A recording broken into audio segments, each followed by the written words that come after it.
So this is a continuation from the previous level Overture, which was the one with the chase. And right now it's a few days past after we've been interrogated and indicated by the blood all over the floor and on the walls.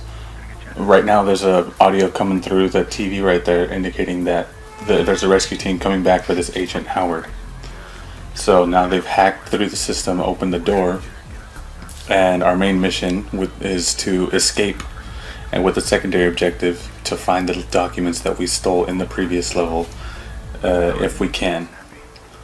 So more so than the previous level, this level is very sort of GoldenEye-esque in the sense that it's a corridor shooter, but this one has a lot more variances compared to the last one.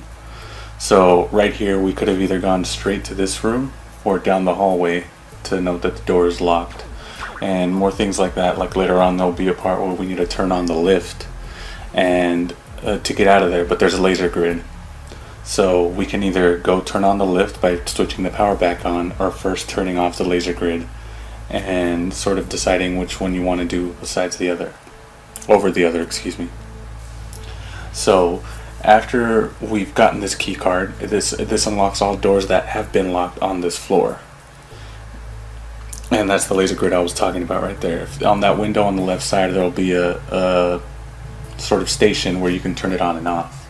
And you could go inside of that air duct, which is introduced earlier in the level, which was the only way to get out of that initial room.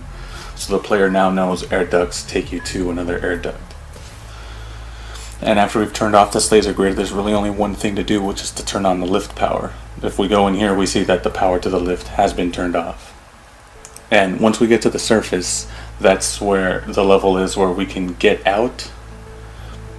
But there's that secondary objective of taking back the documents that were stolen if you find them.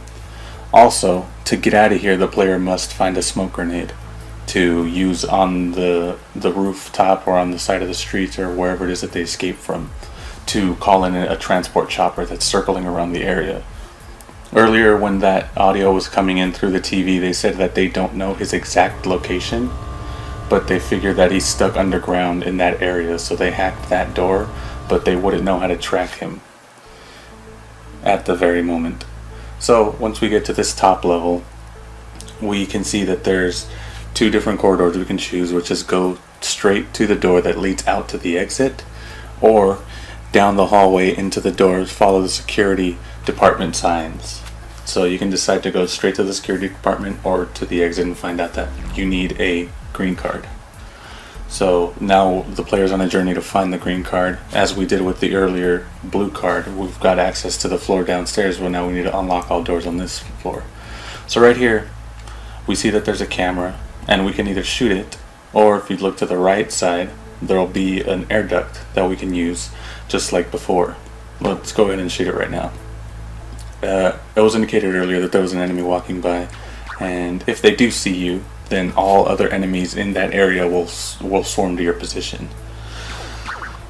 And right now we're just kind of looking around, looking for the next key card, or this is the air duct that we could have gone through to come into here, or we would have been greeted by this sort of meeting room. And if you see on the overhead projector, that was my business card information, and it is there to promote myself, but it's also insight into the story of the level. In this level, we find out after we've hacked documents from Conscience that Luis Mendez, or me, is the one that held the sort of gene that was isolated through Conscience's research. So, quote, I guess you could say I'm the reason behind it, but really it's this Luis Mendez guy that led to the research.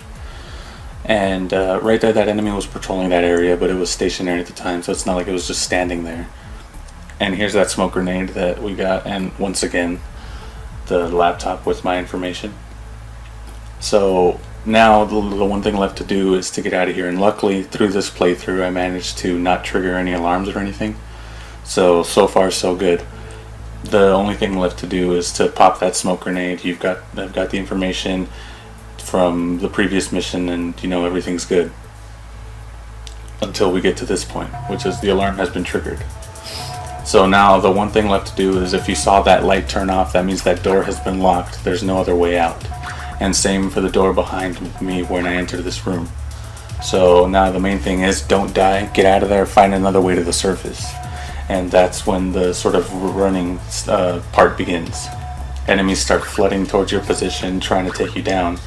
And the main thing is to find a lift or stairs or anything to take you to the roof, where you can pop that smoke grenade and get out of there. Enemies in this level are much stronger than the previous one. They deal 5 more HP, so my health went down really quickly there to 40. And I had to do this interesting thing with a look at, or I'll edit that out. So now we've gotten to this very end, and after we just pop the smoke grenade, it'll trigger an audio that I recorded and go to the end of the level. The helicopter will come in and that'll be it. And for that particle effect, I made that particle effect within Unity and also modeled the smoke grenade just for the hell of it. It's right here. Screen will fade to black. Mission accomplished. Got all the documents. Good to go. So thanks for watching my commentary. I hope you enjoyed yourself. And take care. Thanks for watching. Bye.